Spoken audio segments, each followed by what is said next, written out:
একটি স্বপ্নের নাম ক্রিকেট। এই দেশে জন্ম নেওয়া প্রতিটা ছেলের রক্তে একটা স্বপ্ন মিশে থাকে। কারো কাছে সেটা স্রেফ একটা খেলা, কিন্তু আমাদের কাছে ওটা এক টুকরো অক্সিজেন। সেই ছোটবেলা থেকে ব্যাটের কানায় বল লাগলে বুকটা কেঁপে ওঠা, কিংবা পাড়ার গলিতে গতির ঝড়ে স্ট্যাম্প পুড়িয়ে দেওয়ার আনন্দ, এসবই তো শুরু। সবাই হয়তো বলে ক্রিকেটার হওয়া কি এতই সহজ? সহজ নয় বলেই তো এটা নেশা। রোদ বৃষ্টি এক করে ঘন্টার পর ঘন্টা নেটে পড়ে থাকা, পায়ের পেশিতে টান ধরলেও শেষ বলটা নিখুঁত করার জেদ, এই কষ্টগুলোই তো একদিন গল্পের মতো শোনানো যাবে।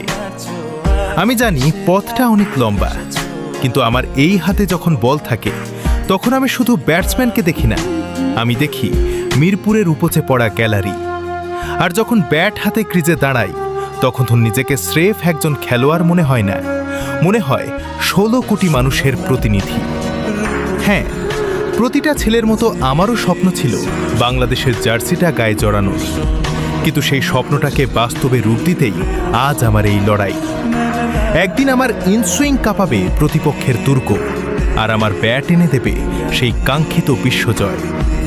কারণ আমি শুধু ক্রিকেটার হতে চাই না, আমি হতে চাই বাংলার সেই টাইগার, যাকে নিয়ে পুরো দেশ একদিন গর্ব করবে।